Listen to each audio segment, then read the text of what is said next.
Hello, welcome back to the Parc Fermé for podcast number 723, or what I'm calling the F1 Test Review. That's right, this is Todd. No, Todd, not now! AKA Negative Camber. You know why I've asked you here. You must convince the villagers that I'm harmless. That's exactly what I need you to do. Tonight, for your kind consideration, we're going to cover, exhaustively I might add, the F1 testing, what limited testing there was in 2020. But before doing any of that, I have to introduce my co-host. People really got mad, Paul, because I was saying guest and not co-host, and clearly you and Grace Really? are co-host. Yeah, people were that would assume that we have some kind of a power or do any prep. Right. I guess they felt like I was slighting you guys, and I certainly didn't mean to. No. I'm introducing my co-host. You guys know him. You love him. He is the sporting manager of Heart of Racing, number 23, Aston Martin in the IMSA series. He happens to also be Lawrence Stroll's favorite redhead expat over here in America. I know you were thinking it was Harry. It's not Prince Harry. It is Paul Charsley, Lawrence's favorite. Paul, how you doing? I'm good. Yeah. I'm still healthy. So Yay. yay. So welcome back. Yeah. So Good I'm to glad be back. you got back. You got their last podcast in. Yes. You started off a little froggy at the beginning there, but I think you got in the swing of things and managed to fight through it. I'm just happy to be here. Just like Lance, you fought through it. And just like Lance. I mean, the hair and everything. Yeah. So it's been good. Just getting ready for Sebring, right? Tomorrow, heading over there tomorrow. Yeah, the 12-hour again. It seems like it was only 2 months ago we were on the podium of the 12-hour, but we're back again. Hopefully, moving another step forward. So. Yeah. Well, this is good. You guys had a good 24 Daytona. It probably didn't finish where you wanted, but a much better result than last year's Daytona. Yeah. So you got a lot of momentum going into Sebring. You guys feel pretty good about the car. Sebring, a markedly different and bumpy track, and 12 hours probably feels like 24 at Sebring. Yeah. If you're driving, if you're standing outside, it's not so bad, right? Yeah. You actually go to bed at night, but yes, I mean, Sebring is a fantastic track. Obviously, Daytona was a good result. We wanted more. You always want more, but sure. Considering how our season started last year, it was head and shoulders above that. And now we're returning to a track that we were competitive at last time, and we've done a couple of days testing since then. And we think we've, improving the car still. So, all we care about is going up, right? But the first year was getting the team together, getting everything sorted out. I think this year, every race is about the championship. So Ian feels pretty good about it. Yep. Ian feels good. The team, said we made progress with some testing and changed some things around. Obviously, GTD, you can't add a lot of upgrades like we are seeing in the F1 testing stuff, but there's parameters you have to fight through to try and get the best balance of the car, top speed versus handling, how the dampers work, and obviously at Sebring, that's essential. That's because important. Of how bumpy that track is. So feeling pretty good. Yeah, does that car is just that Aston Martin is so damn good looking. It is. I just love that car. I was looking at your pictures you're posting, and when you're doing some shakedown of it, it's just that frickin' car is so awesome looking. Yeah, it's very photogenic. Yes. It is, and it sounds good. It's great to be part of that program because it's different. We're the only Aston in the series now. We had another car come over for the 24, but we're the only one representing. So it's good. Good stuff. That's very good. Well, excellent. I'm excited to watch Sebring. So if you folks are out there listening, make sure you watch Sebring, number 23, the only Aston in the field. That's the team that Paul's with, and got some great drivers. Got some great leadership at Ian James, and just fantastic to watch that operation. So be sure to tune in for that. Paul, we got a lot of testing to cover. Let's just jump into it. The first thing I do want to talk about up front, some of the key changes around 2021 versus 2020. Now, the delay in regulation changes and the new wheel sizes that are coming meant that this year's car was really simply an evolution of last year's chassis, except for the aforementioned Aston Martin, who showed up with a brand new chassis all around. The reduction of the floor size towards the rear. So if you look just ahead of the rear tires, that floor, that flat plane has been narrowed. That's a big, big deal. And the reduction of that just ahead of the rear tire has really become the battleground where teams are looking to compensate for the lost aerodynamic downforce that they were getting from that area. And most of the teams spent tokens on the rear end of that car, like Red Bull did, trying to reclaim that aerodynamic downforce. So those were the key areas that most of the pundits were looking at and most of the teams were looking at. We'll talk about more of that when we get into each team's review. The track, of course, Bahrain, host to 2 races late in 2020, also host to the first test, and also host to the first race in 2021. Suffice it to say, Bahrain's had a butt full of Formula One in just the last couple of months. And the standard layout was used during the testing. But let's talk about the conditions, Paul. Right up front for those 3 days. The preseason testing was influenced really by the weather. The first day consistently windy with a lot of gusts and a sandstorm. The wind was about 29, almost 30 miles an hour, so very windy. That affected the aerodynamics, as you can imagine, of the car. As a result of the wind, there was a lot of sand on the track that compromised the grips, and the tires and the different compounds of tires all reacted sort of differently to that sand. The temperatures were also particularly high, so the combination of these factors led to some of the surface overheating of the tires initially on that first day and increased tire degradation, as you imagine, with all that sand. On the second day, the wind still remained, but the temperatures were lower, which did reduce the overheating issues the tires were having as a result. And the teams had a lot better balance with their cars, with plenty of setup work carried out over generally those short runs, as was the case on the opening day. And then the third day, the final day, was run in much better track conditions, moderate winds, cooler temperature, a nice breeze, but the track temperatures were similar to the first day, and a lot of the teams were carrying out long runs using the C2, C3, and C4 compound tires that were nominated for the Bahrain Grand Prix. So this is the tires they will use in the first Grand Prix, so they were working with that. But as you look back, Paul, the first day, pretty brutal weather conditions with all that sand and low visibility. Yeah, it's tough. I mean, you looked at how each day was radically different. I guess ideally, if you're a team, that was probably the progression in the weather you'd want, because I know it's a compressed testing schedule, 3 days, but the first day is still, first day at school, right? Yeah. So you're never going to get at the point where you're trying to put lap time down. You're really going through systems. You're learning the new car.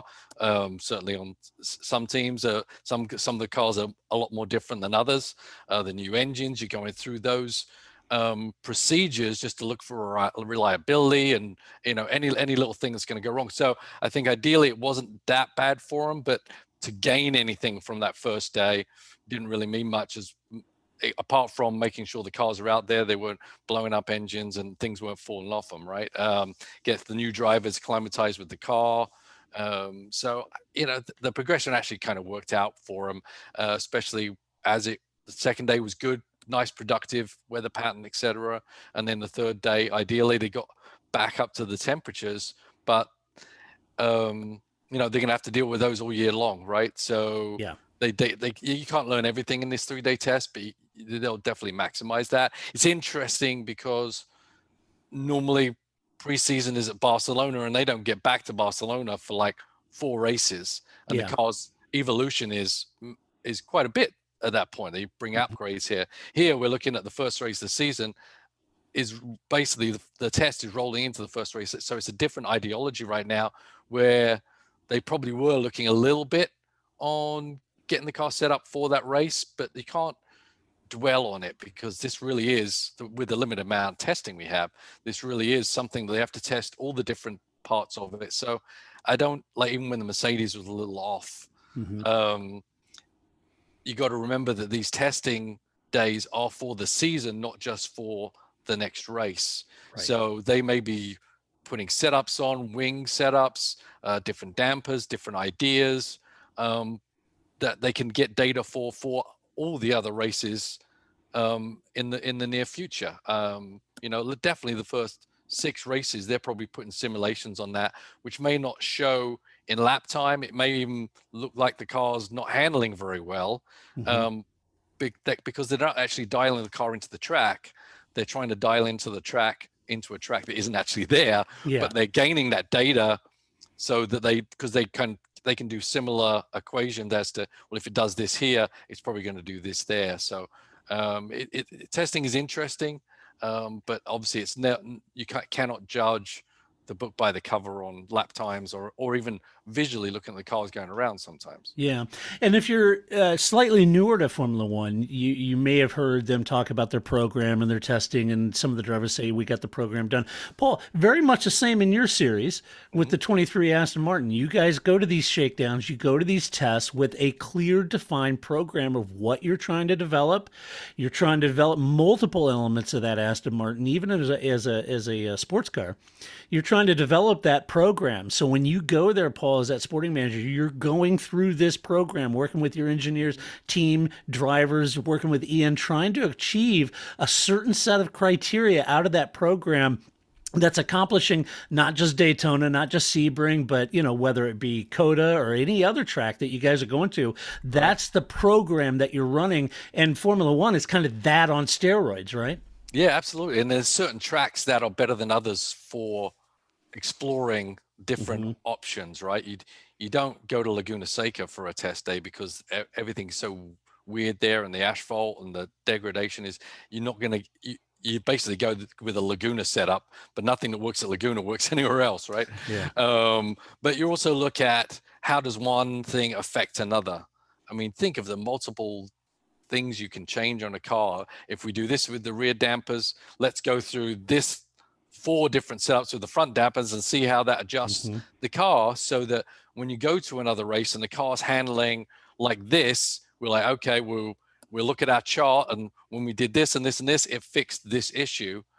So they'll kind of go with that kind of flow graph chart to try and fix whatever the problem is on the car. But so you kind of get to know the car as well, and how it reacts to different inputs, right? Different tire pressures, different suspension stiffness, everything. I mean, it's never ending. But yeah, you're right. You obviously go there with a box full of knowledge you've already got, so you don't have to start from ground zero. Right. But there is a never ending adjustments that one thing affects another, right? Yeah. But you definitely go there with a plan, knowing what you can achieve at that track with the temperature that it's at. Don't try and figure out what the car's gonna be like in 40-degree weather when it's going to be nowhere near that. You're not going to get anything out of that. So you also got to know the limits of what you can explore as well. Right. Well, they were pretty tough conditions. I just, up front, we'll just tell you real quick that the fastest laps for the entire 3 days of preseason testing, fastest lap set by Max Verstappen in the Red Bull, a 128.960.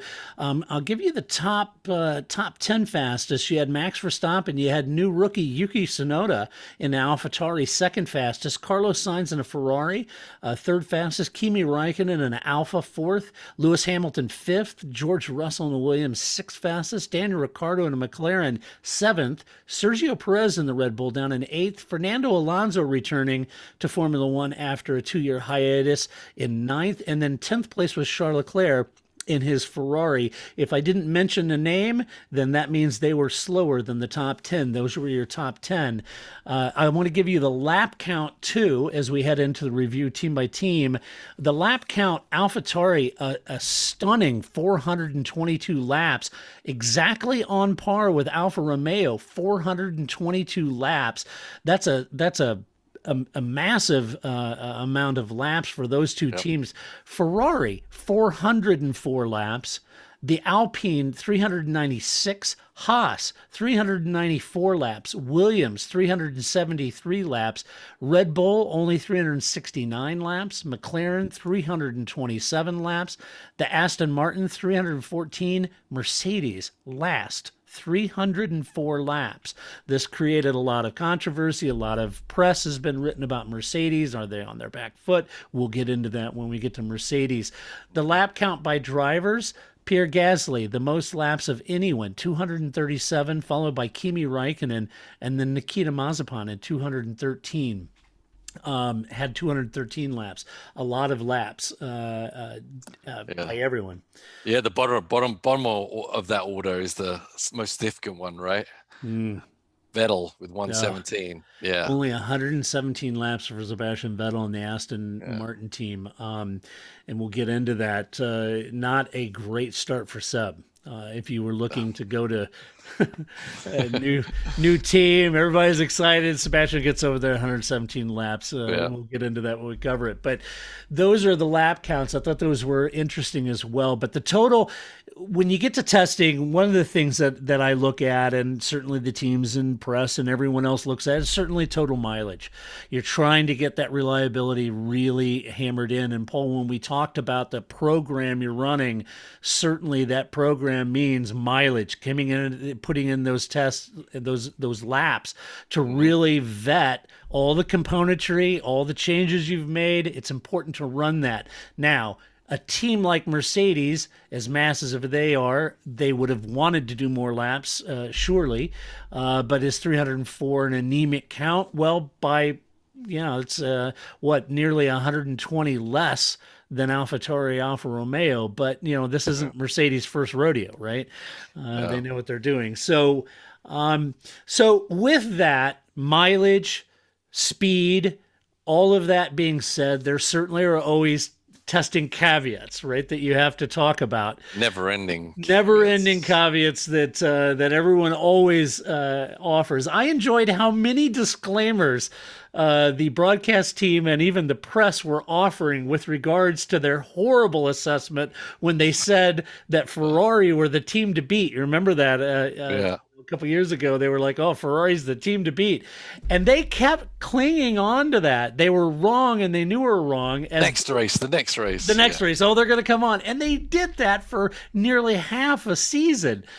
I enjoyed that because you and I said when even before the season start, the press were all talking about Ferrari's the team to beat, and you and I were like, I don't think so. I don't think that's right. And I think they had Haas in second as well. But, it was kind of like, come on, man. The disclaimers are getting longer than the end of a medicine commercial on TV. I know. Do not too happy fumble. Right. It was. Oh my gosh. We were saying at the time, we were scratching our head, had no idea where they were coming up with that, and they just kept kicking that can down the road, trying to make their predictions come true. And we're like, just give it up, Yeah. So anyway, we were basically at the time saying. In fact, we were saying. Some of the few who were saying that the press were all wrong, and we were some of the very few that were saying that. I've said this 1,000 times. When the press and teams tell you that you can't really tell much from testing, that's all a lie. All right? You can tell a lot from testing. All right? The reason they say that is because they don't know what programs each team is running. But the teams know what program they're running. Right. And they have a pretty damned good idea what the other teams are running. Yes, they do. All right. Yeah. So anytime you read a story in the press or you hear something, you really can't tell anything from the testing. That's BS. They absolutely know what they're doing. And Paul, you're in a team, you go to testing, you know damn well what that Aston Martin's doing and what you're doing. And you have a pretty damn good idea what everyone else is doing too. Yep, you do. I mean, through historicals as well as, you kind of keep your eye on over a race weekend on how these other teams do their programs for the practice 1, practice 2, etc. And same thing with testing. All the teams seem to have a DNA in testing of how they approach it and what procedures they go through. So there's definitely something to be gleaned out of that as well, historically, just as much as analyzing segment times and watching the cars. And they kind of know most of the time what's going on, and internally obviously they know if they're struggling or not as well. So yeah, right. Now, while top time is less important, mileage, straight line speed, corner handling, and the car rake versus the reduced rear end aero restrictions, those are all the elements at play. That's what you're looking for: steering wheel input and corners, mid speed, slow speed, high speed. Those are all the things that you're looking for in testing, and we saw a lot of that over the 3 days. So you may say, okay, well, the top timesheet, that is probably less important. And that's probably true. No one's going to go out there and expose their ultimate speed at this point. Right. And that's where you get a lot of the accusations of sandbag. Of course, they're not going to do that. From a tire perspective, sandbagging isn't showing the real performance or the impact these new tires will have in 2021 either. So if you aren't putting in your ultimate lap, you're not putting the tire through its ultimate pace. And so they're leaving a little on the table there that they'll find during the race. Yeah. I mean, honestly, it doesn't matter how many days of testing they do.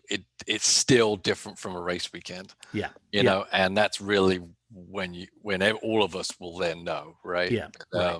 Teams have ideas and they're pretty close, but sometimes there's a couple of wrenches thrown in there when you get to the race weekend, a couple of surprises, which is great because that's what we want to see, right? They do their homework in between the testing and they look at the data, and that's what they're doing, right? All these miles are getting data, and they're not literally processing this data in real time. They're going back and they're going to the drawing board and they're analyzing and to the nth degree, and they're figuring stuff out. And so they'll come back with a better package at the next race. They'll understand their car a lot better just by looking at the data, not just looking at their car go around the track. So right now it's an endless flood of information and crossing information from one part of the car to the other and seeing really what they had. And going back to the office and sifting through terabytes of data that they pulled off that car. So anyway, that's what the testing caveats that I wanted to mention. All right, let's jump into the teams. Let's talk about the testing as a whole. We're going to start off with Red Bull, Max Verstappen, Sergio Perez. Max set the fastest time of the testing session. He said the car felt really good. That seemed to be the case as I was watching his confidence on turn-in, Paul, that mid-speed cornering on both long and short runs. He wasn't suffering. You remember last year, he had that high rake, remember? And the back end was snapping out and they were spinning. He and Albon were spinning quite a bit, trying to come to grips. I would say that this year, quite a bit different. You weren't seeing that back end step out, but they still have a lot of rake in that car. And Max seemed very confident in that car. Perez seemed to be acclimating to Red Bull really well, but I sensed a little hesitation in his voice when he was being interviewed. He's working within a team that's fully wrapped around Max Verstappen, and that can't be easy, as Albon and Gasly discovered pretty quickly. However, Perez said they improved the car every time he ran it, and that the car feels good and there's a lot of potential, and he felt that they could challenge Mercedes. The car is clearly, as I mentioned, designed around Max, and if Sergio got on top of the testing pace, that means he's able to make that driving adjustment, Paul, needed to immediately get on top of that, and that is the difference, I think, that you'll see between Sergio Perez and a Gasly or an Albon. Sergio is going to come in. He's going to figure that car out. He's going to change his driving style to match that. And I think I saw a little bit of that in testing. Yeah. I mean, so obviously we're starting with the first car. So, and we look back at a year ago, and the Red Bull looked kind of out to lunch as they were trying to, when they really pushed it to its limit, it basically let go. But because these cars are evolution, we know how strong the Red Bull was at the end of the year. It's an evolution from there right now. And Newey and the rest of the gang there really developed that car very well during the year. And now they're kind of starting off in a really good, solid place. The rules necessitated changing the car to some degree, but the DNA of that car that they had at the end of the year is still there, and that's an awfully strong car. Depending on how adventurous each team went, depended on how much was this simply adding on to what they knew about the car, or really trying to understand what is. They changed so many things, it's a completely new car. You got difference between Haas and the Aston Martin team, very different what they had to go through. So I think the Red Bull was in a very good place at the end of the year, and it's starting off in a good place now. From what we hear, obviously Verstappen likes a pointy car, right? Really lots of grip on the front end, and controls the rear end by quick hand movements and just control the brake release, etc. But that's how he likes the car. Now Perez, he's a very fast driver. We know that. He hasn't had to deal with coming to a team like this, apart from when he went to McLaren. Didn't work out so well, right? But he's a different guy now. Yeah. What I'm more interested to see is, I think his pace was fine. Obviously, he was 8th in the charts or whatever. But the different day, different half Different days, program. you just can't even compare driver to driver right now. Right. You can just compare to how that car was doing in that moment versus all the other cars, and he was doing well versus all the others. He was at the top of the charts in one of the sessions, one of the half-day sessions, I believe. So I think he's definitely getting his head around it. He's definitely a lot of experience he's got is going to help him get his head around this car and then bring his own strengths to the team, which is, as we know, he can go fast and not use the tires. And it'd be interesting to know if he was bringing some of that to the testing or if he was keeping some of that to himself right now, because he doesn't have a lot to himself. So it's interesting how that verbiage went during the testing between Perez and Verstappen and the team, because I think Perez went to McLaren and learned a little bit about how that's going to be like, and I think he's probably going to approach this one a little bit different. So yeah, there's some that believe that the cars running a higher rake with this year's regulation changes are working better than the cars with the lower rake. And to that point, remember last year, Red Bull had a lot of spins and the rear end was very twitchy because they had that high rake. But they kind of solved that issue towards the end of the season, and they won the last race at Abu Dhabi. And to your point, now they've just evolved that even into this regulation, and they seem to have got on top of that. Also, important to note that Red Bull's last engine, so this will be the last iteration of the Honda engine during this season, that last engine they're getting for this seemed very effective during the testing.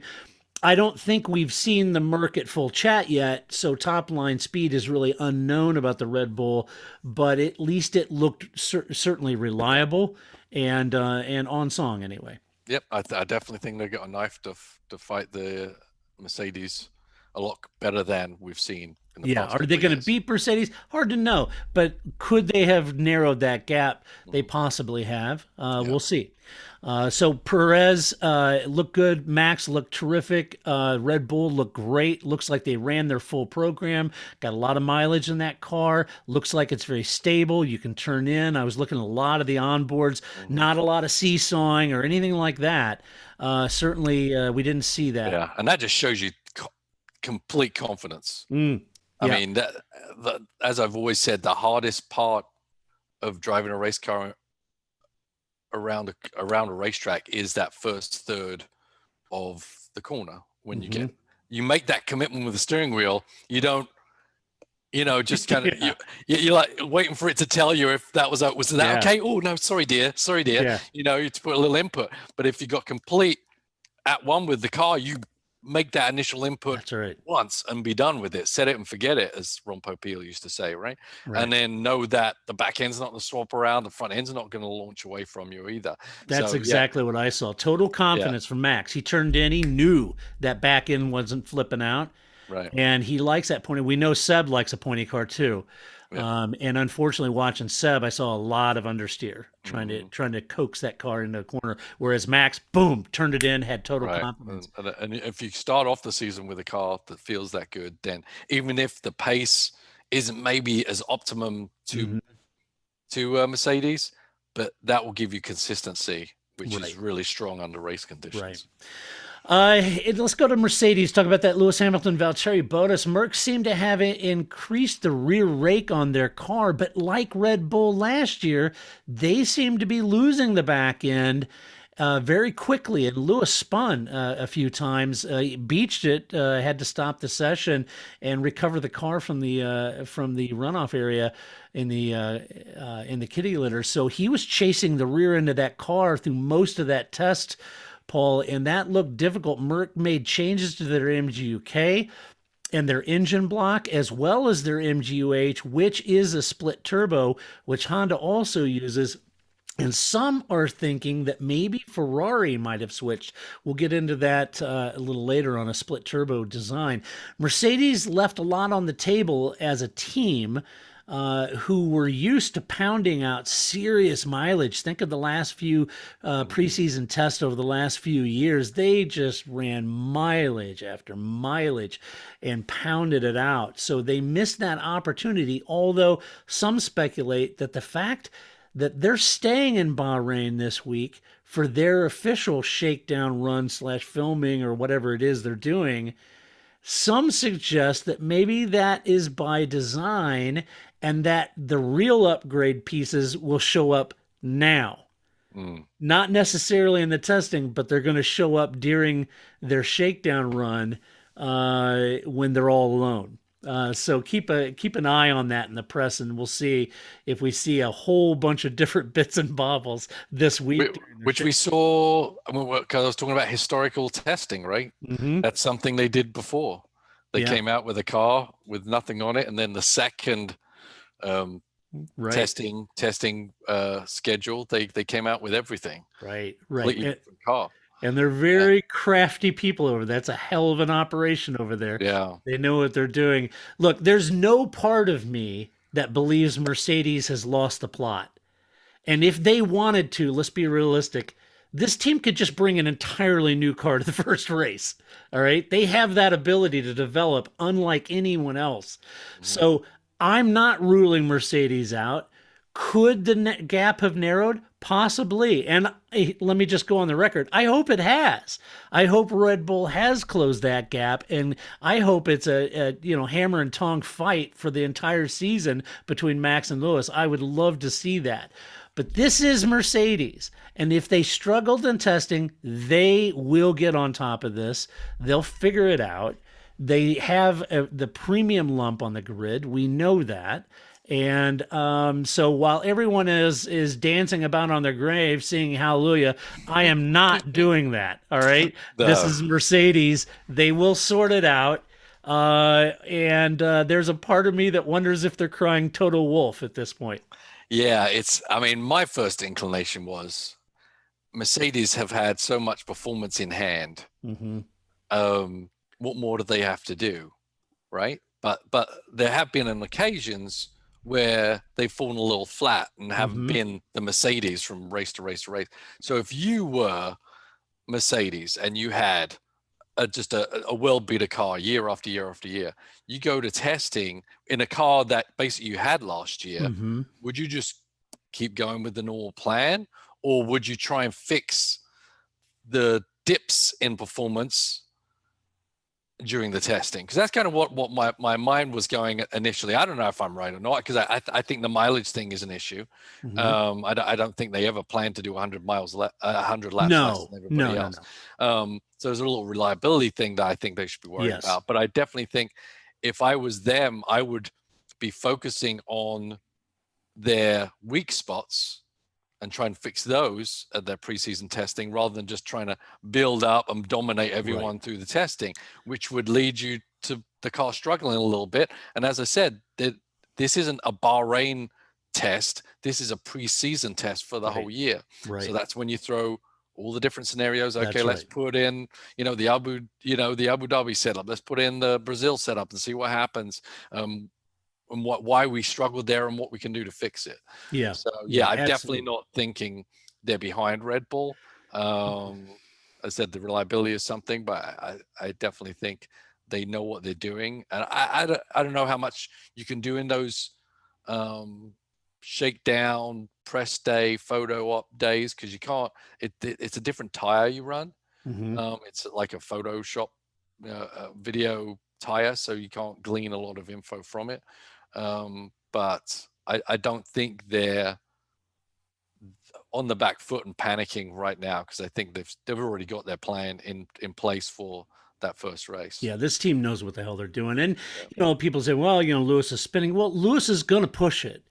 He's going to push that car, and they're going to try to push that car. If they did increase the rake, which it looked like clearly they have to me, then that narrow rear end and that reduced floor on the back is what they're trying to solve for. And if they're going to increase that rake, they very well could have been trying to go down the path that Red Bull did last year, where they were spinning, and maybe they're testing that out, Paul. Right. But as you said, they have a program. They didn't plan on doing that 100 fewer laps. But to that point, they, as I mentioned, they made changes to the MGUK, they made changes to the engine blocks and the MGUH. That's the reliability issue. I think that did have niggles during this test, but I think they were trying a lot of different things in this test. Right. If they show up in 2 weeks' time and pummel everyone in Bahrain, will I be surprised? Absolutely not. This is Mercedes. If they show up and Red Bull takes the fight to them, I'd be elated. Don't get me wrong. But we'll find out. Don't drive a nail in Mercedes' coffin yet. This is Mercedes. Yeah. Let's talk about McLaren. Lando Norris, Daniel Ricciardo, first time in the McLaren, looked great, looked very handy in that car. Did not look like Dan skipped a beat. You wouldn't expect him to. He's a pro. He knows what he's doing. McLaren's loophole was interesting with regards to the rear diffuser. That was an interesting element design back there. A lot of teams looking very closely, wondering if they've maybe went a bridge too far with the regulations. If they haven't, no one knows if any of the teams will lodge a complaint. But if they haven't, you may end up seeing the other teams sort of adopt that rear diffuser. So very clever rear diffuser design. The transition, I think this was a real key element here, Paul. The transition from that Renault power unit to the Mercedes power unit seemed to be going very smooth. That was a smooth affair. And when you contrast that to a couple of years ago, how they struggled just trying to fire the Honda up, this is a big advancement for this team, despite spending most of their tokens on the new engine mounting design. I think the team had a very good test, knowing that they had to focus on getting that Mercedes lump in the back. You just can't take the Renault out and put the Mercedes in. That's a split turbo design, and it takes some doing. They had to spend their tokens there when they would have preferred to spend it on all the chassis and the monocoque and the aero. So I think much was made of their pace and terrific testing. I think they did have a great program. I'm not quite as convinced on that it was such a fantastic, because they didn't have the total mileage that other teams had to give that new engine and chassis time to bed in and present any concerns that may crop up. There's a part of me that thinks they weren't issue free, and I'm thinking they would want to know what the issues were with that new Mercedes, and they probably were hoping that if there were issues, they'd present itself. So while I think it was a great test for them, I'm not downgrading the team because they did have a good test. I just hope that the season starts out on pace without any major issues, because nothing really cropped up. And that has me a little concerned. Right? Grace is getting nervous. Yeah, exactly. So, yeah, I think they had a tremendous test. I mean, you come in, it's not just that they're trying to adapt an engine to a car they'd already designed. Not easy to do, right? No, I mean, no, not at all. although Braun did a pretty good job of it back with that Honda Mercedes swap, right? Yes. So maybe the Mercedes is an easy install. I don't know, but I was mightily impressed by the reliability, how many laps they did. I mean, I know maybe their lap count was down. Where were they, about in the middle or something? Or they're pretty far down there, I guess, on their laps. But that's the only thing that concerns me: the total mileage that didn't. I guess give I that don't car. remember why they were doing less laps. Did they have an issue that I've forgotten about? Did they have a technical issue that took them out for a while, or they were just literally not doing that many laps? Yeah, no. But they said they ran their program, so right. You know, I think they were actually probably ahead of where they thought they would be, because of all the problems you can have with that kind of change in the car, you know, because it's not just the engine, it's how it makes the gearbox, it's how it fits in the car, and how much air the car needs versus the Renault engine they had, etc. There's so many different factors, and to come and hit the ground running and keep running, right? I thought it was really impressive. I mean, they should be just as happy as Red Bull going home, because that I think they did probably more laps than they thought they would, just perceiving that we're going to have some issues and we're going to have to deal with. So maybe they ran out of a program. They ran out of bits to try. I don't know. It's hard to believe that on a race car, that you run out of things to try. But I think McLaren looked really strong, and I was very impressed by the reliability of the engine swap, and how not just that it was reliable, but the car had pace with the reliability. Yeah. So, I mean, there's all kinds of things that can go wrong, as we saw with Yeah. their Honda install. And so, Exactly right. I think all of them got to feel pretty chuffed. They did a really good job. Yeah, in I think so adapting that too. car. And the thing I walk out of this thinking, this is a great test. That means they got on top of getting that Mercedes in the back of that car. Their development token spend was correct. They got that engine working, didn't have a lot of issues that other Mercedes teams, Mercedes Powers teams had. And because of that, like Aston Martin had lump issues, turbo boost issues, and that kind of thing. So I think you got to come out of it thinking, wow, I feel like McLaren could be poised best of the rest, and I think they're right there or thereabouts. So I think this proves it. They could have made a misstep with that Mercedes engine and lost ground, but I don't feel like they did. Right, which is a major step forward. Huge step. Right. Let's talk about Alpine. Fernando Alonso, Esteban Ocon. The move of some of the radiators upwards meant that the air box was very bulbous. It was much larger than the other. Got a huge head. Yeah, it's got dude, new. Look at this. Look at the size of that noggin on that. Yeah, right. Yeah. It's like Sputnik. So they had this huge air box, and it reminded me of the old Ligier, right? The teapot. Yeah, the teapot. Love cover, that car. right? Yeah. I did too. Yeah. So anyway, much larger. But here's the thing: moving those radiators up means a bigger air box, right? But it slims down the side pods, and it lets them get that waist much more narrow. And as the air at the top, that's a less important. There's not a lot you're doing with that air up there, but it allows them to control that airflow low around that chassis. That's where you want to control it. Alpine says that's exactly kind of what they've achieved. They feel like the offset of the drag with that larger airbox up front allows them to control that air, and they felt like the offset was justified in doing that. So that's why that looks a little more bulbous up top. Yeah, it's interesting because, I mean, with a car in general, all you're trying to do is getting the weight down also. So I'm sure, the benefit that they've gained from the aero is obviously outweighing the center of gravity. Not just the mass, the aerodynamics, but also the center of gravity being raised there somehow. So we know aerodynamics is king. That's the biggest gain you're going to make in performance on anything. Yeah, that's exactly right. So in that sense, well, aerodynamics come in at any speed. That's Jackie. Yeah. So only on the Fords, though, I think. Right, the tempo, of course. The tempo nailed it. Totally nailed it. It was designed from the wheels up, Paul.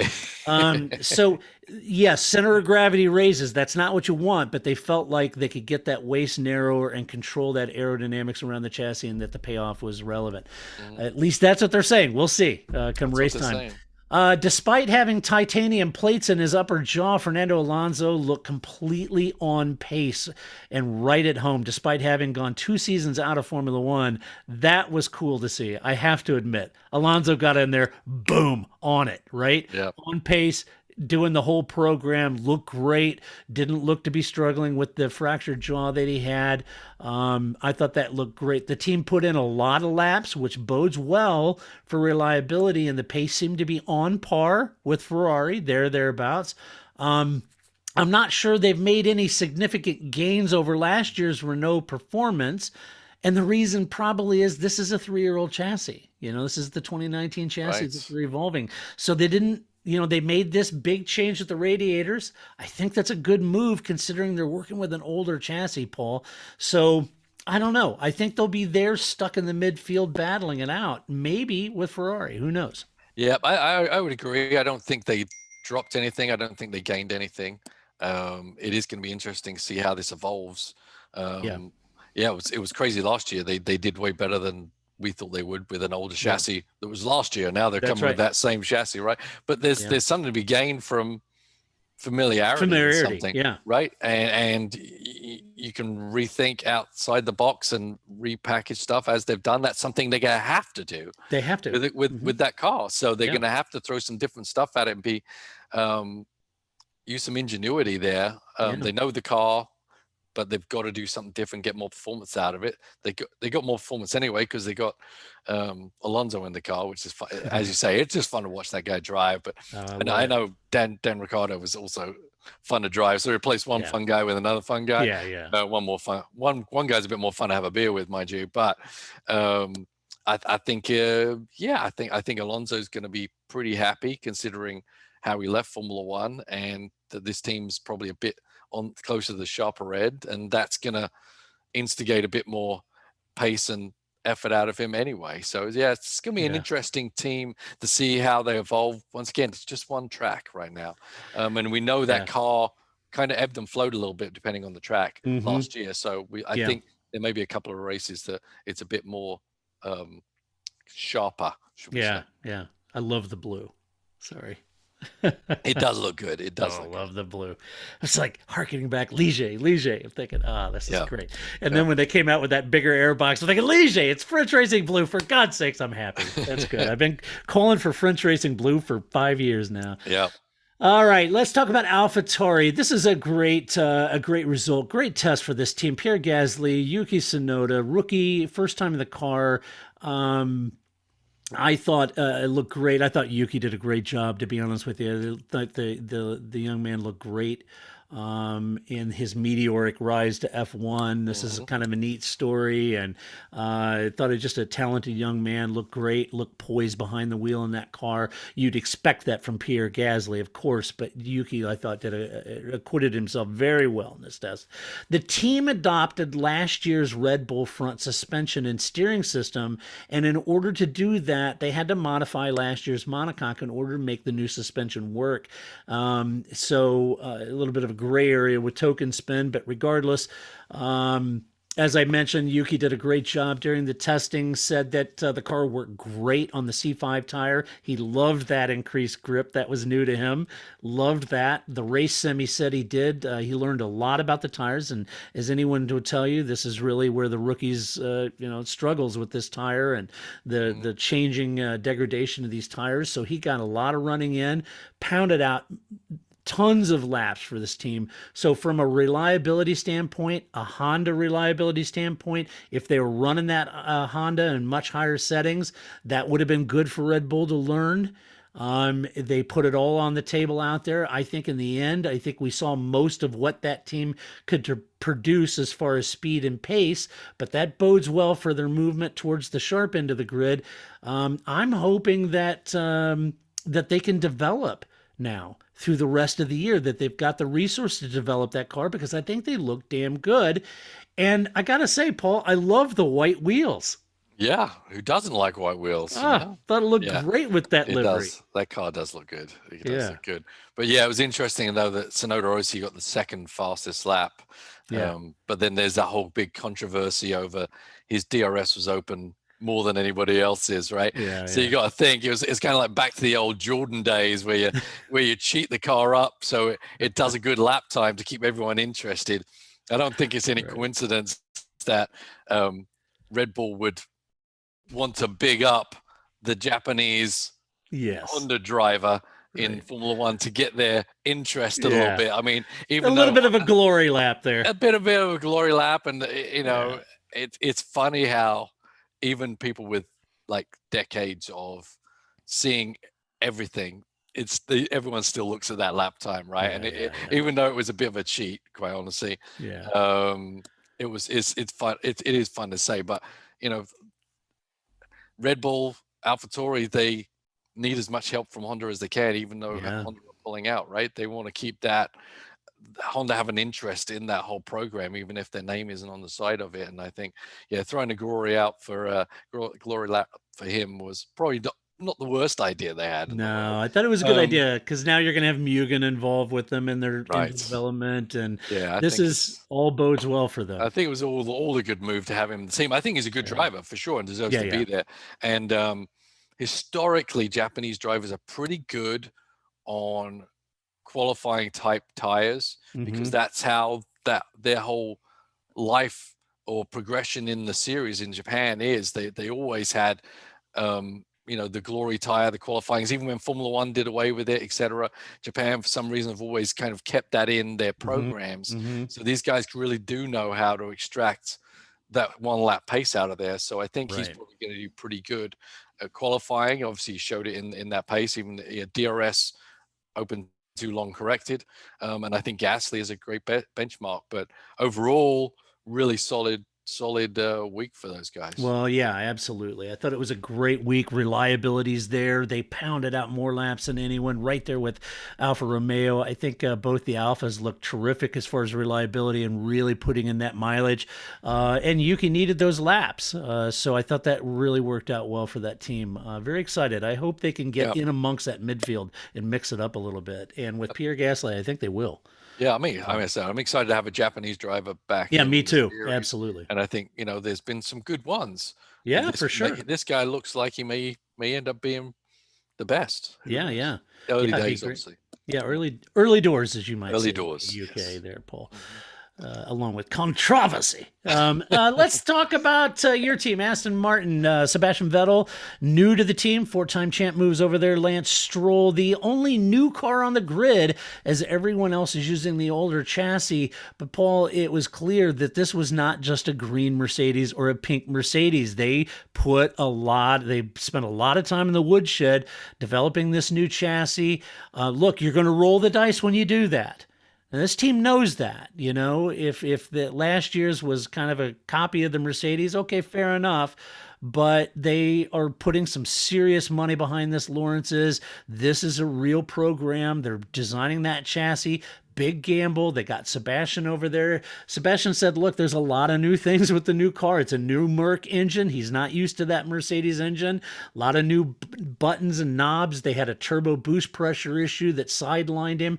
Didn't get the running in, but that was a Merc engine that they had an issue with. So, probably not a great test for them, no doubt about it. Seb said the car felt fine, but he said it's all relative. Look, it's testing. It's difficult to assess their position in the pecking order at this point. Of course, you'd expect Seb to say that. The lack of mileage to me is a real concern. They do have a lower rake than the other cars. Recall what I mentioned about the higher raked cars seeming to do a little better with that new aero regulation around the rear floor.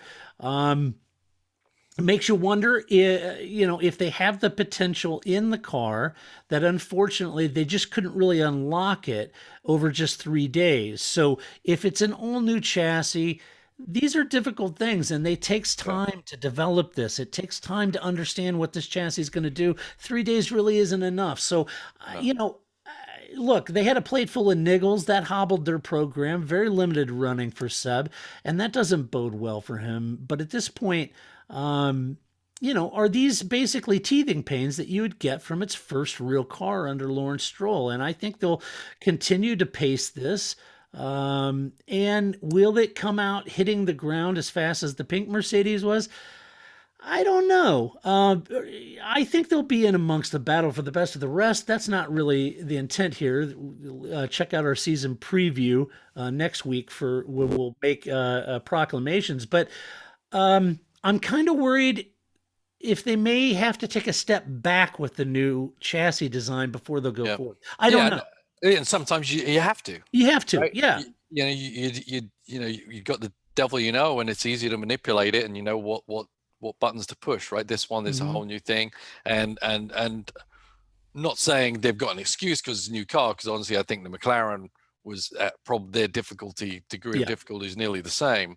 Yeah. And so, but it is understandable that between those two teams, one of them was going to have some kind of issue in really getting up and running and understanding the vehicle. And you're learning a whole new car, not just a power plant in the back of the car, right? Right. Not that was easy from McLaren, believe you me. I think it's a good process that they're doing it now, because this is a new team and they're building a team and they're building procedures. They're trying to figure out who does what and who's good at what. Right. I think that's powerful going into for the next year when everything changes. They got to know what their strengths are and how to fix them before they create a whole nother car next year. So I think it's a good thing for them. I think they've taken a step back right now. Let's just see how they develop it as it goes along. But it doesn't seem like it's the car that they finished the season with. Obviously, a car that could win a race. Yeah. But yeah, you have to and take steps back, and I've got no doubt that Vettel can, get the car there if he yeah. gets the chance. But it's early times for this team. Right. And Well, the car. and Paul, spare a thought for Lawrence because, trying to, taking over Aston Martin, trying to create this program, if you really think about it, he spent a lot of time and resources on what effectively is a one-off chassis here. Right. Because they're going to change it again, right? So that's a lot of money and resources to put in this team for a season. It's a tough position to be in, and it's unfortunate because I feel concerned about that team spending the kind of money they did on this year's chassis for a one-off deal, knowing that it's not going to really evolve into that. But there will be lessons they learn with this chassis that will assist them in the next year's chassis. Right.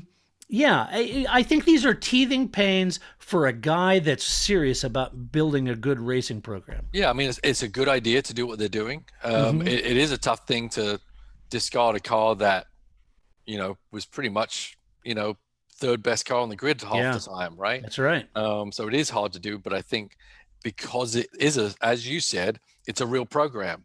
It's an Aston Martin program now. It's not just Aston Martin on the engine cowling, That's right. It's an Aston Martin program, and which means they have to plan and look ahead for the future and see what's best for not just this year, but next year, the year after that. And I think that's kind of what the thought process was. And I think, as I said, they're going to learn some lessons, learn how they go about building a car, designing a car, and learn those lessons so that when they do hit the ground next year, they'll be in a much better, stronger place with a lot more data to make the right decisions from. Yeah, and I don't want to take the piss out of them because I think, look, I love the British Racing Green. I love the badge. I love Aston Martin having its own program. If they take a step back, I've got a lot of time for this team. I got a lot of patience with what they're trying to develop and build. You might think, well, they dumped Perez and they brought Vettel in. Well, look, if you're building an all-new racing program, having a 4-time champ walking you through that program, walking Lance to that,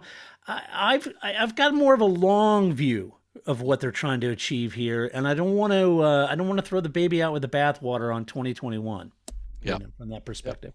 Let's move to Alfa Romeo. Straight up front, you have to admit that Alfa put in serious mileage as no one had more than they did, and that bodes well for both Ferrari and Alfa Romeo. Lots of mileage under that car. Kimi put in a fantastic effort in testing, as did Antonio. Little doubt that whatever testing program that team had in mind, they certainly completed that program, and probably a lot more, right? Yeah. Probably doing a lot of heavy lifting that Ferrari wanted them to do with that new engine and new program. Alfa spent their tokens on a new nose, and with a better Ferrari lump, you would have to say that they should feel better than last year and what they were doing last year. I doubt they'll be troubling the front runners, but I think it bodes well for the program heading into 2021 with the amount of testing and program they did and the reliability they got out of that Ferrari. Yeah, I think that's the key, is the Ferrari engine, right? Yeah. Obviously, they're ahead of the actual Ferrari team here on your list. So yeah, right. that's something. The team, could be mediocre most of the time last year, and so getting all those miles in is, you dial it. It's a chassis, but there's some things they never got their head around. They didn't get right. So getting all those miles in is really going to help them. Kimi doesn't like testing, as I read in his book, but and he did a lot of it. Yeah. So he did a lot of it. And those two guys coming back helps. So hope they, if they get all their sums right, they should have made progress here. It's hard to tell with this team, but as I said, they kind of, you didn't even notice they were there half the time last year, and I think that's something they definitely needed to address in outright pace. So Kimi put a good lap down there near the end. Where was he? 5th or 6th? I can't remember. Right. So that's good. It doesn't, as I say, it's not representative, but it's still good It is. to do that. So we'll see. But the Ferrari engine reliability is a big thing, and they're saying it's better. Hopefully it is, because it really needs to be. So Yeah. Well, hopefully, I'm hoping this will get him in the midfield fighting, yeah, and not at the back of the grid. We'll see. But yeah, and as you say, it's key for Ferrari to have the Alpha Mhm. team on the ground right now. Absolutely. The Ferrari team can go in one direction, they can go in a whole nother direction in developing that engine, because obviously they had to change a lot to try and gain some of that pace back. So yeah, Alpha are very important to Ferrari right now. Yeah, very. Let's talk about Ferrari. Charles Leclerc, Carlos Sainz in the other seat. The team were keen to tell the world that they haven't upgraded to what many are speculating could be a split turbo power unit. And they said that this has solved their straight line speed issue. They don't feel like they'll have quite the deficit they had last year. This may be the case that it could be a split turbo. However, the lack of changes to the Haas chassis might suggest that maybe it's not a split turbo, as the installation to be quite different than the old design. So I don't know what they've done with that new engine. It'll be interesting to see. However, we do know that both Ferrari and Alfa Romeo put in a lot of mileage. So if there were reliability issues, I think we would have started to see that. That bodes really well for Ferrari. I'd be lying if I said it didn't look as if they've progressed from last year's. I do believe they have, and they put in a lot of mileage. That bodes well. Is this a move forward? I think it is. Will they be amongst Red Bull and Merc? That's a tall order. I hope they are, but I don't know. It's a tall order. We didn't see that kind of pace, but then again, the sheer pace isn't the issue in testing. What I was looking for was the consistency and confidence that Charles and Carlos had on medium. On that, did they have that that confidence in that car like Max did with the Red Bull during testing? That's what I was looking for. What did you see, Paul? Yeah, I mean, I think there were moments when you would say they're getting closer, but then other moments where They stopped on track. Yeah, so I definitely don't think they're there to make progress. I don't know, where did they finish in championship last year? Was that sixth or something? Oh, I I can't can't even remember. but it was way down, right? Down, I mean, yes. And yeah, I think they've made progress, but I think they need to make a lot more than they've already done. I think in the hands of Charles and Carlos, I think those guys can really wheel the car around if you give them the car to perform. If they got the motor sorted out, that's great. There were moments last year where the car had some good pace and Charles made the most of it. But boy, they dug themselves into a deep hole, and I'm not sure we saw enough confidence in the drivers or pace on the track to make them, depending on what the tire they were running, fuel loads or whatever, to really suggest they're right back in it again. I don't think they are. There's a cheeky at least part of progress me- has been made. There's a cheeky part of me that thinks, Paul, knowing that the engine freeze is coming in, I'm thinking they spent most of the time trying to get this engine sorted, knowing that it's going to be frozen. Right, And and then the whole car is going to change. Knowing that the whole car is going to change after this year, I don't know if they were that intent on solving all their aero issues and all that. I think Ferrari knew that they're going to have an engine freeze. They got to get this crap sorted out. And I would say that testing proved the reliability looked a lot better. I don't think they showed us all their legs. And they may have really been focused there for the 2022 big changes. Right. No, and that makes sense. I mean, obviously, the aero department, the chassis department are different from the engine department, but there's even Ferrari have limited resources. Yeah. And you put more people on the engine program because that is something that's going to carry over for years. Yeah, onward, till 2025. right? Yeah. So they got to get that sorted. Yeah. And that's what I think we're seeing here. Let's talk about Williams. George Russell and Nicholas Latifi. George set the sixth fastest time and said that they weren't sandbagging. So that's, maybe where they were at. They did have some good mileage, though. That's good. Simon Roberts said that the team achieved what they had set out to do for the testing program. The car performed as they predicted it would. That bodes well for Williams. If they set out a program, they assume that it's going to achieve this, and it did. that's good news for Williams. I think that's good. I did think it was kind of a head scratcher. They chose to run a reserve driver when you have such precious time, and arguably that guy may not drive that car again. So I'm not quite sure why he was in when you really want George and Nicholas in.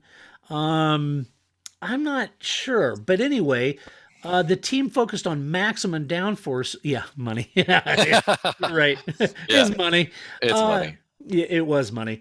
But the team focused on maximum downforce, and while the high winds really did hassle them quite a bit, what they were trying to prove out was that the car was going to work well in normal conditions. So they were focusing on that high downforce. Could it get Williams off the back of the grid? Well, we'll get into that in our predictions, but I think the testing program, pretty good for Williams all around. Yeah. It's interesting, the driver selection, as you say, using the reserve driver. We know that Nissany is never going to be a Williams Formula One driver, right? No matter if both Russell and Latifi eat some dodgy Indian one night, right? Nissany is not the guy they're going to call. But when we talked about the day 1, day 2, day 3 scenario there, Nissany brings money. Williams is now a company, not Frank Williams garagista, right? So they're not going to give everything up for the sake of the racing. They're going to be looking the balance of the bank accounts as well, and that guy brings help in that fashion, right? And we don't see a lot of advertising on the side of the car. And that day 1, sometimes you do a test day and it's really kind of mundane stuff that you have to go through, and it's not all about performance, and you're not really looking for the driver to just get everything out of it. And I think if you're a team on a budget restriction and you've got a guy that has some money that was willing to give the money just to come drive the car for that, you can create a program where you get a lot of that stuff out of the way on that day 1, which is the ideal time to do it anyway, and then look at the performance side of things when you get your real drivers in there. So there's a way of managing it. It's not a complete, desperate situation, I don't think. Nissany's been around a long time. As long as he keeps the car going, doesn't spin it, doesn't crash it, and they can go. I think it's useful. And that first day, weather-wise, was kind of dodgy anyway. It was. I mean, there's no way of them predict that, but even if the weather had been great all 3 days, day 1 is a different program from day 3 for sure. Yeah, exactly. Yeah, for sure. And then finally, Haas, Mick Schumacher, Nikita Mazepin. I got to be honest with you, man. I had deja vu when I looked over and saw MSC on the timing chart. Yeah, right. Mick said he wanted that, and I think it's great that he got it. It is awesome. Yeah. I think it was great. It was great to see the Schumacher name back in Formula One. Mick seems like a terrific young man. Really challenging circumstances, the situation, his dad, the expectations of the Schumacher name, tough to do. Look, I'm excited he's there, and whether he wins 7 titles or not doesn't matter. I'm excited to see the young man in Formula One. In my mind, he should be an Alfa Romeo. And that is the biggest crime. I don't know what happened there or why, but chucking him into a Haas is going to be difficult. For Haas, it was all about pounding out the laps for 2 rookies to get their heads around this car. They did nearly 400 laps in aggregate. That's what they needed to do to give both these drivers a lot of seat time. Haas was the only team that didn't spend any development tokens. So it's basically last year's car with a few modifications to achieve the regulations. They are the slowest team during testing, and that's where they are. And I think that'll be the slowest team. Can Williams overhaul them? I'm afraid they might. That's a concern. The challenge for 2020 looks to be surviving the season because Gunther said that they're not planning on a bunch of development during the year. This is kind of a throwaway year, so they've got to plonk around. I think that, for me, Nikita Mazepin was standing and his father funding this basic throwaway year. The challenge for me is Mick Schumacher. And that's why it's a shame he's not in Alpha. We'll get into it more next week. But anyway, reliability, again, Ferrari, reliability, they hounded out 400 laps. That bodes well for Ferrari. That's what Ferrari wanted. And What can you say? It is. Yeah. Yeah, it is what it is. I mean, this team is a driver development team at this point, Yeah. or a driver experience team, whichever way you want to do it. Marzipan here is helping fund that. It's hard to know how you go into that mentally, knowing that the team's saying, "Yeah, we're not going to develop the car." It's like, That's tough. yeah, it is tough for a driver to know that Yeah. they're not going to be going at the same pace in development as everybody else. Yeah. But Mick Schumacher, I think Ferrari have a plan for him, and it matters how he does in the season, but if he scores points, doesn't score points, I don't think that matters. It's him getting experience. Yep. I think there's a seat open at Alpha next year. Right. I think, when you look at the bigger picture, where you start talking about putting him in the Alpha, I think Alpha, it really is aiding Ferrari in their development. Yep. And I think that's why Kimi, still being in that car is probably really important. So I think Schumacher it's a gap year, I guess, but it's going to get him experience. It's going to go all the tracks. He's going to learn how to deal with being in F1. Going to learn how to deal with Gunther. He's not going to be under he's going to learn some new swear words. Yeah. This is a weird team. I mean, is just weird. The dynamic is so weird. I just know. with the two drivers alone. Yeah. Two very different guys with everyone's pulling for Mick, and I'm not sure anyone's pulling for Nikita at this point, right? It's tough. Yeah, it's tough. It's gonna be a tough year for all of them. Yeah. And they've got to extract everything they can out of it. The testing, there's a few little bits they threw on the car, but the problem is they not developing a car from last year that wasn't very good. Yeah. So how can you expect to get anything different this year? Probably not. Yeah, probably not. Yeah. The big question at this point, can you get ahead of Williams? No. I'm thinking no. I think Williams are on the way up. Yeah. And I think Haas are going to do a good job of keeping the back row. Yeah. Well, stay motivated, Mick. Mm-hmm. We're all cheering for you. Yeah. All right. Well, that is what we think of testing. That is a review of each team in testing. That is Paul's notes done and dusted. He's already thrown those in file 13 in the bin. But anyway, we will be back next week to do a season preview cast with Paul and go down each team and talk about what we think the season could have in store for each of the teams and each of the drivers. Mm-hmm. And we'll share our opinions on that. We hope you've enjoyed this testing review, of course. Yep. And huge thank you to all of our Patreon supporters out there. We would not do this without you. If you like the podcast, go over to iTunes, give us a little love, and give us a good rating over there. And thank you so much for all of you that chimed in on social media and on the website as well at theparcferme.com. And until next week, Paul, it's been great having. Yeah. Yeah. No, I've got to finish up here. Okay. I've got Paul's book reviews. Oh, let's do book reviews. I alluded that visually, but not. Yeah, I did. I didn't pick up on your hint. Yeah. So here's Paul's book reviews. All right, let's do it over the time. So we got the Kimi book. Yeah, how was it?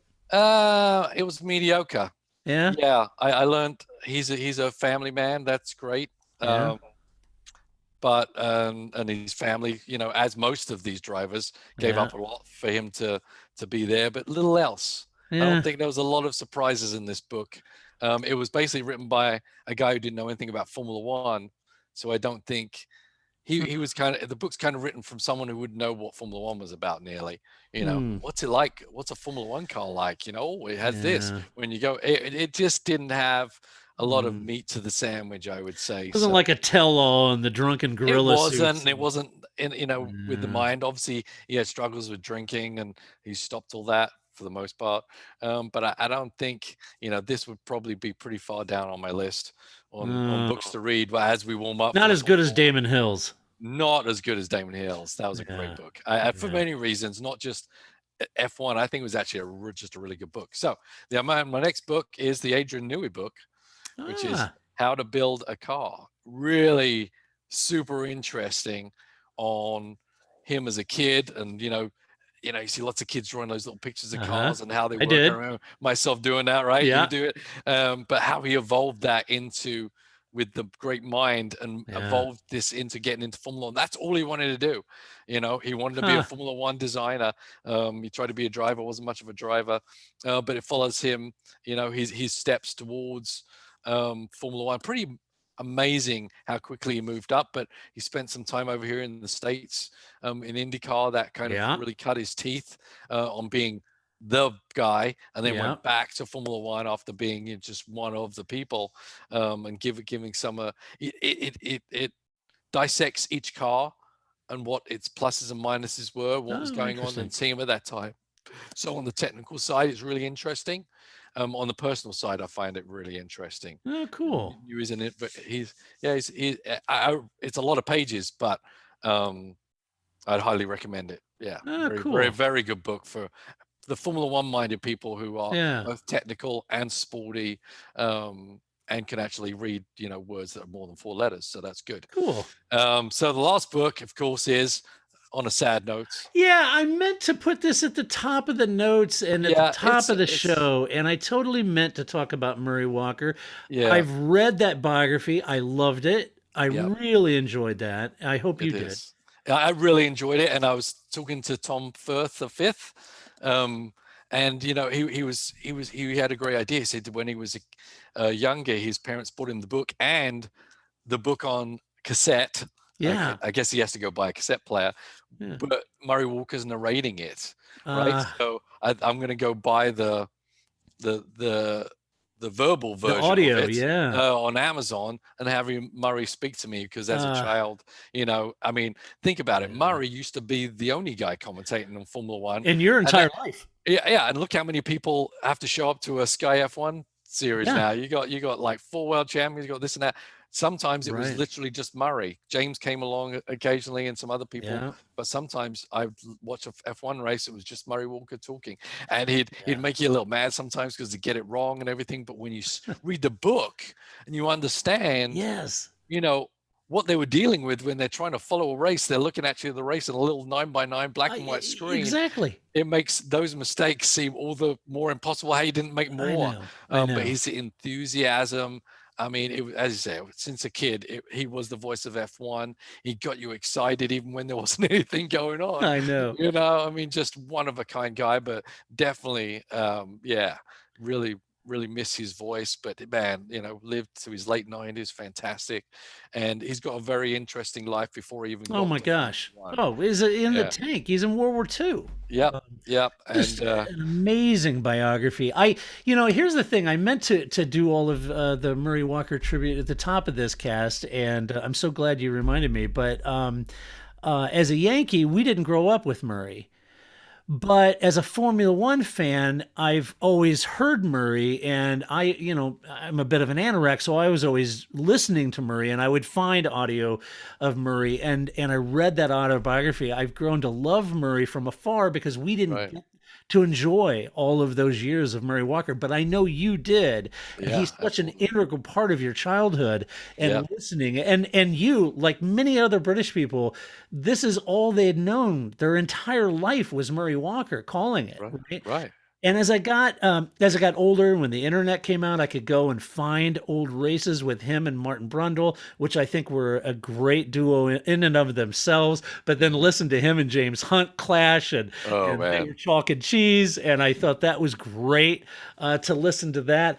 I just grew to love Murray over the years, and really mourned the fact that we didn't get to listen to Murray. And would have loved to have done so, and then read his biography, and oh my gosh, what an incredible man. What an incredible man. Super nice guy. Everyone you hear, you know, speaking to him, a friend of mine, Carl Jones, was just telling a story on Facebook that, you know, he was going to race in the Sierra Cosworth or something that Murray was going to commentate on, and he called Murray's house, and then Murray's wife was like, "Oh no, he's at a hotel, but here's the number. Call Murray, he'll be good." And he said, couldn't have been nicer, and was just more than grateful for him to call and have a chat just about what was going on. And you know, Murray was there when Fangio was racing Formula One. I mean, this guy saw Formula One, from the beginning, nearly, beginning. Yeah, so he had a lot of knowledge and made a lot of friends, which is saying something, right? Yeah. And just his emotions are out there, especially the one that always comes to mind when Damon Hill won the world Damon championship. won, of I mean, course. but it was a big friends with Mansell and Mansell Mania and Murray. Yeah. I mean, just couldn't have been more exciting. And even Michael Schumacher, he and Michael Schumacher got along really well, and I thought that was such a neat tribute when Michael gave him the signed champagne bottle with all the drivers, and was there at his last call, and it just it was fantastic. What a lovable guy. Just so sad, but certainly lived a long life of motorsport, and was such a huge supporter of the BRDC, and just anywhere there was motorsport, there was Murray Walker. He's a bit like Sterling Moss in that sense, just a legend in British motorsport, and deservedly so. Just the voice of F1, and as Bernie Ecclestone said, there is Murray Walker. There's no comparison. Murray is not Murray. anywhere. Yeah. Yep. And so such a sad passing, and hard to take. But my gosh, we would be all much poorer without Murray Walker's influence on all of our lives in motorsport. And goes without saying, to all his family and friends, our deepest condolences for his passing. But my gosh, all of us are much better motorsport fans because of his voice. Yeah, absolutely. So anyway, if you have not read Murray Walker's autobiography, please do so. It is a terrific read, just like Jackie Stewart's is. A fantastic read, a fantastic book, and like you, Paul, I highly recommend it. So with that, we will leave you for this week, but we will be back next week to do a season preview. I'm looking forward to it. And until that time, this is Todd, aka Negative Camper, saying so long. That's it, man. Game over, man. It's game over.